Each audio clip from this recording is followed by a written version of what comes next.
Asalaamu calaykum waa idin salaam asxaabta kusoo dhawaada muuqaal cusub halka igala socotaan waa Fahima Channel soo dhawaada ayaa idin leeyahay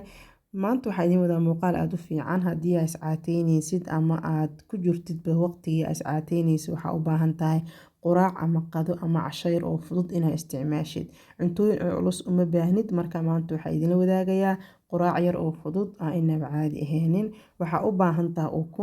ukunta isticmaalay waa ukunta dabiiciga ah markasta isku day inaad isticmaashid ukunta dabiiciga ah inta iscaateynaysid waxaa laga yaabaa in ukun badan isticmaashid marka ukunta la bacrimiyana aad bay u xun tahay sidaas darteed ukunta oo dabiiciga isticmaala intay ukunta dabka noo saaran tahay waxaan jarjari doonaa xabad basbaas ah iyo sidoo kale xabad yaanyo ah iyo xabad oo basal ah basbaaska qasab ma aha hadaa adiga rabin waa iska dhaafi kartaa aniga iska jeclaysta xoogo inay ma aragtay quraacdeen xoogo kulal igu soo baxdo marka waa kana basbaaskana saas uma kululo marka inteena soo jarjaranay korka waxaa ugu dari doonaa wax yar oo saliid saytuun ah filfil liin dhanaan iyo cusbo quraacdeena ma lahan saliid cadeey sidoo kaleeto wax ma aragtay sokor ah quraaca inaba caadi ahayn waaye sidoo kale hadaa iscaateynin waa isticmaali kartaa hadaa iscaateynayso wiil iyo gabarba way isticmaali karaan teeda kale wax waqti badan u baahana maaha marka hadda waa kana ukuntii way noo soo bislaatay basashii yaanyadii basbaaskiina waa soo jarjaranay marka hadda waxaan sameynaya inaan korka ugu daro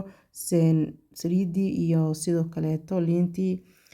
iyo wixii kale adiga waxaa rabtid aa haysatid waa ku dari kartaa laakiin intaana ku fiican oo is leedahay dhanaan ayay ka dhigi kartaa yaanyada iyo basasha aa isticmaalaysay marka ugu dambeyn wixii aan isku soo darnay waxaan sameynaa wax yar isku walaaqnay si dhexda ay dhanaan uga noqoto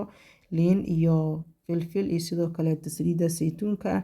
markaa iscaateynaysidna saliidda kaliya isticmaali kartid waa saliid saytuunka saliidda caadiga ee cuntada lagu kariyo marnaba ha u dhawaanin sababtoo waxaa iska caateynaysid oo ma aragta badanaa dadka markay isticmaalaan bay ku cayiraan waa saliidda iyo sokorta badan marka intaas isku qasnay kadib ukunteeni oo noo soo bislaatay ayaa korka ka saaranaynaa quraacdeeni saasay noogu soo baxday inaba caadi maaha kaala arag waaye xitaa adoo iscaateynayna isticmaali kartaa waaba quraac yaro iska fudud oo macaan badan markaas waxyadiiyo kale waxaa aad u fiican quraac fudud inaad cuntid sida mishaariyada ma aha inaad shiidid oo caano ku dirtid laakiin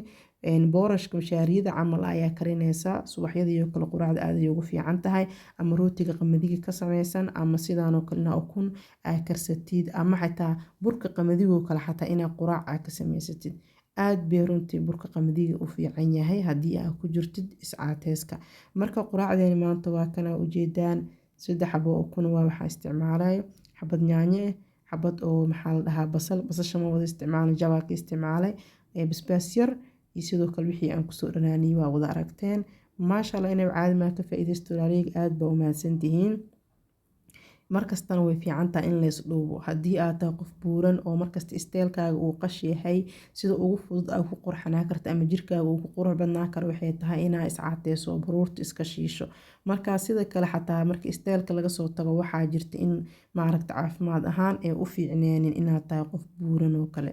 caafimaadkaaga aysan u fiicneen marka walaalahey waa idiin mahadcelinayaa sida muuqaaladan quruxda badan ula socotaan sidoo kale sii shargaray waxaa laga yaabaa qof sidaadoo kale inuu muuqaalkan ka faa'iideysto waa idiin mahadcelinayaa asxaabta muuqaalka xigo nabadgelyo